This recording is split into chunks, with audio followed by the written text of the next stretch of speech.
नमस्कार, Venus astro में मैं दिव्या मित्तल आप सभी का स्वागत करती हूँ।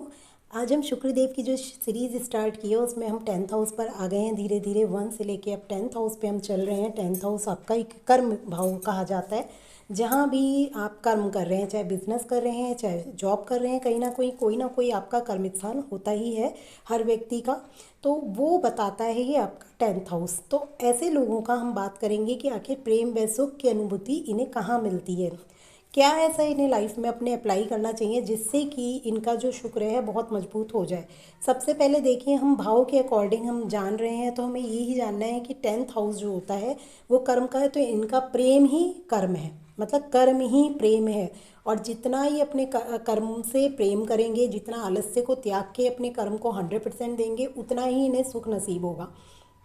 इनका मतलब बोला है क्योंकि सेकंड हाउस का अगर हम देखें कालपुरुष की कुंडली में, सेकंड हाउस और seventh house means second house और सेवेंथ हाउस दोनों का ही जो स्वामी बन के आपका 10th हाउस में जा रहा है। तो ये बताता है कि जो धन है वो आपके कर्म से आएगा। धन का भाव का स्वामी आपके कर्म में आके बैठ गया।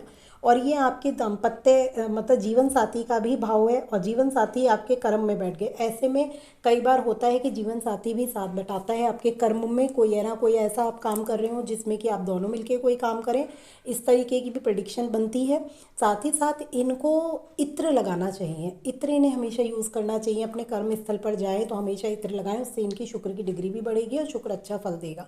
साथ ही साथ इनकी जो इनकी अपने ऊपर बहुत मतलब मेंटेन होके इन्हें ऑफिस जाना चाहिए। जो भी इनका बिजनेस है, चाहे जॉब करते हो, इनको हमेशा वेल मेंटेन रहना चाहिए। जितना ये वेल मेंटेन्ड अपने आप को रखेंगे उतना ही शुक्र इनका मजबूत होगा। कभी ये नहीं देखना, मतलब अपने कपड़ों में तो इन्हें कभी भी वो नहीं करनी चाहिए कि हम कुछ भी पहन के चल दें। जितना ही अपने आप को मेंटेन करेंगे ना, उतना ही इनका शुक्र बढ़ता बहुत अच्छा इन्हें फल देगा। तो यहाँ पे देखा जाए तो शुक्र इनको बहुत अच्छा फल देता है। 10th हाउस में शुक्र वैसे भी सारी लग्जरी सुख सुविधा सब कुछ देता है, लेकिन केवल आपके कर्म के पे डिपेंड करेगा, क्योंकि कर्म से ही आपका भाग्य बनेगा। उसका रीज़न ये है कि जब ग्रह कर्म स्थान पर ज़्यादा बैठ जाते हैं, अगर जितने ग्रह कर्म स्थान पर बैठे हैं तो वो यही कहते हैं कर्म करिए लाभ तभी मिलेगा। भाग्य बनेगा आपका कर्मों से ही बनेगा। मतलब इनको हमेशा जीवन में कभी ऐसा बहुत कम होता है कि इन्हें दूसरों से हेल्प मिले फाइनेंशियली, लेकिन इनके साथ ज़्यादातर यही होता है कि सुख सुविधा इन्हें सब नसीब होती हैं, लेकिन अपने कर्मों के द्वारा। ऐसा ज़्यादातर यही होता है। तो चलिए आगे हम बात करेंगे अपने 11th हाउस की।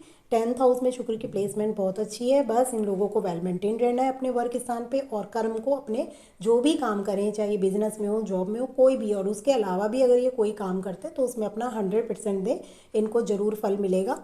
ये भी ध्यान रखें क्योंकि 7 दृष्टि शुक्र की यहाँ बैठ कर आपके सुख भाव यानी आपके जो घर है उस पर जा रही है। तो इनको अपने घर से भी सुख की प्राप्ति होती है। घर में भी अगर ये देखें तो इनको अपने आप का जो कर्म है, इनके दोनों तरफ बैलेंस इन्हें करने पड़ेंगे, तभी इनका ये शुक्र जो है और भी ज़्यादा इन्हें अच्छे फल देने लग जाएगा। नमस्कार।